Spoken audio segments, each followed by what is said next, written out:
Well, hello, this is Dr. Philip May.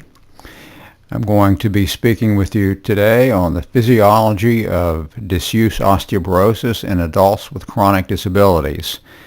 And I'm going to be talking about two different causes of disuse osteoporosis, the neuromotor dysfunction, and the other one is chronic hypocalcemia. Before we get started, I want to go over a few concepts and objectives. First, the definition of osteoporosis I will be using will be the NIH Consensus Conference definition from the year 2000. And this defines osteoporosis as a disorder of loss of bone strength. And there are two components to strength, and that is bone mineral density and bone quality. Bone mineral density, of course, is measured by DEXA, and bone quality is not a well-defined term, but it may reflect increased bone turnover, mineralization defects, microarchitecture problems, things like this. And also, there are different types of osteoporosis. There are different causes of loss of bone strength. And people with developmental disabilities and other types of chronic disabilities or institutionalized have very complex combinations of these different causes. Now, it's important to understand the pathophysiology that leads to the increased risk for fracture. And that is what we'll be focusing on today, is the pathophysiology of disuse osteoporosis. And there are two important causes of disuse osteoporosis. One is chronic calcium deficiency from lack of intake. Usually, it's just you just don't get enough calcium in the diet. But there can be an absorption problem. People have celiac disease, and some people have chronic hypercalciuria, and they lose calcium in the urine. So there are other causes of calcium deficiency leading to hypocalcemia. Now, the other cause is the primary lack of weight-bearing physical activity. Keep in mind that both the muscles and the bone need calcium. Calcium is a very important component of muscle contraction and as well as bone health. So both muscles and bone. So if you have musculoskeletal problems that result from chronic calcium deficiency. A single patient may have a combination of different pathophysiological processes, and in fact they usually do, those who are institutionalized. This can make treatment selection very complicated. Now I'm going to be going over different physiological scenarios which can develop in people with chronic disabilities that lead to low serum calcium, and how the body corrects hypocalcemia. And the emphasis is on calcium here. So this slide, which we call level 1 calcium correction, this is a simple feedback type of process that starts with a decrease of serum calcium, either from severe dietary deficiency, as seen on the left-hand side of the slide, or from a decrease in intestinal absorption or renal reabsorption of calcium. These different conditions lead to a hypocalcemia, which is a trigger for parathyroid hormone secretion, and this leads to activation of vitamin D, conversion of 25-hydroxy vitamin D to 125 dihydroxy vitamin D in the kidney, hopefully, assuming the kidneys are working okay. And this leads to increased intestinal absorption, assuming there are no absorption problems like celiac disease, and renal reabsorption of calcium, assuming that the kidneys are working properly. There's no chronic kidney disease.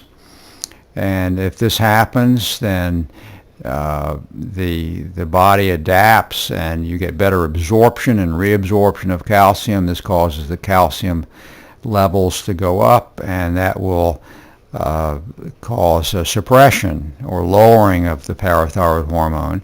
So if a person has deficient intake of calcium, he may be working okay with an elevated parathyroid hormone, which is an adaptation to that calcium deficiency. So if this level 1 process works, then serum calciums can remain normal, but this has to, the way it does it is it improves the efficiency of intestinal absorption and renal reabsorption of calcium by the increased parathyroid hormone. Now, what happens if this doesn't work? If that doesn't work, then we go to level 2 calcium correction. With an increase of parathyroid hormone, we talked about the activation of vitamin D, but parathyroid hormone also interacts with the osteoblast, stimulates the osteoblast, the bone-forming cell, to form rank ligand on the surface. Now, the rank ligand then causes, it will interact with the rank receptor on macrophages and convert them to osteoclasts. So once the osteoclast is formed, then that can demineralize bone, and you will see a rise of the serum CTX when that happens. So with an increased parathyroid hormone, you can expect to see not only increased absorption of intestinal calcium and renal reabsorption of renal calcium, you may also see calcium taken out of bone if those steps are not sufficient in correcting the serum calcium. So what happens if this doesn't work? Let's say the dietary deficiency of calcium is severe, or the intestinal and renal problems are severe and chronic, and these processes don't work. The bones are losing calcium at this point. So what happens next? A level 3 calcium correction occurs when there is prolonged hypocalcemia, leading to a loss of physical activity, and that's when the osteocyte takes over. So if you see, looking at the pink circles at the bottom, you see that a decrease of serum calcium can lead to muscle weakness. Chronic muscle weakness leads to loss of physical activity, weight-bearing activity, and this leads to immobility. And once this happens, the osteocytes become activated because osteocytes are inhibited by mechanical stress on bone. And when you lose the mechanical stress, if someone becomes paralyzed, the osteocytes become activated and they start producing rank ligand, sclerostin, and pyrophosphate. Now, the rank ligand, as we just went over, can cause macrophages to be converted to osteoclasts, and sclerostin, also produced by osteocytes, cause inhibition of the osteoblast, so that if you measured the P1NP, which is a product of the osteoblast, you would see that go down. But if you measured the CTX coming from the osteoclast, that would go up. Now, pyrophosphate is also produced secondary to osteocytic activity. And pyrophosphate has the property of inhibiting mineralization of bone.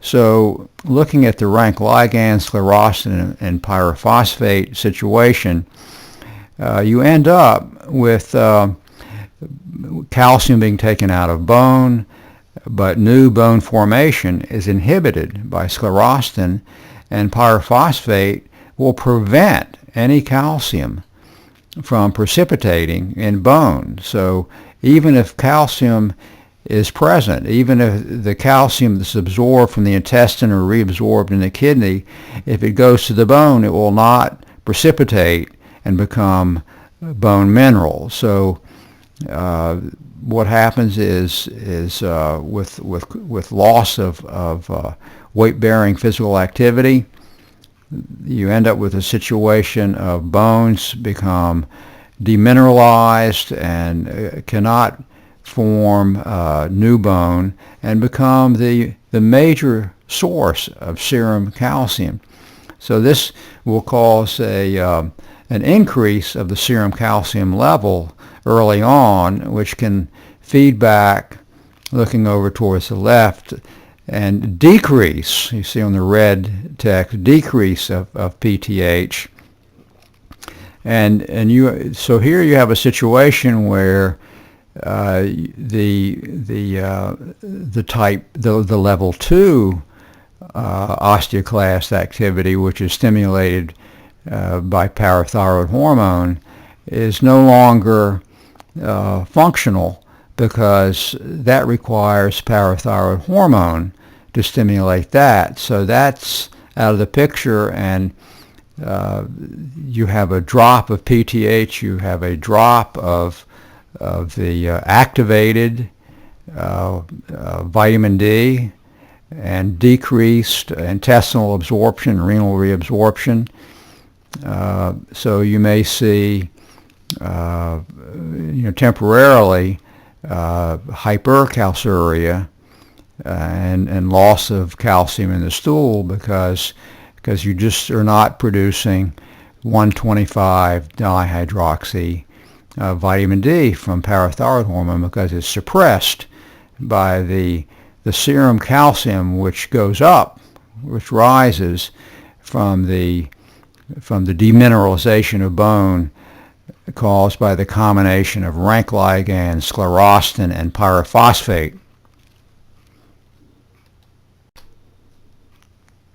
And here is that process simplified, so you can kind of sort out what is going on with the muscle weakness, which can result from a severe osteomalacia, or loss of muscle strength from severe calcium deficiency. People actually end up in wheelchairs from chronic vitamin D deficiency, and they're weak, and they end up demineralizing their bones.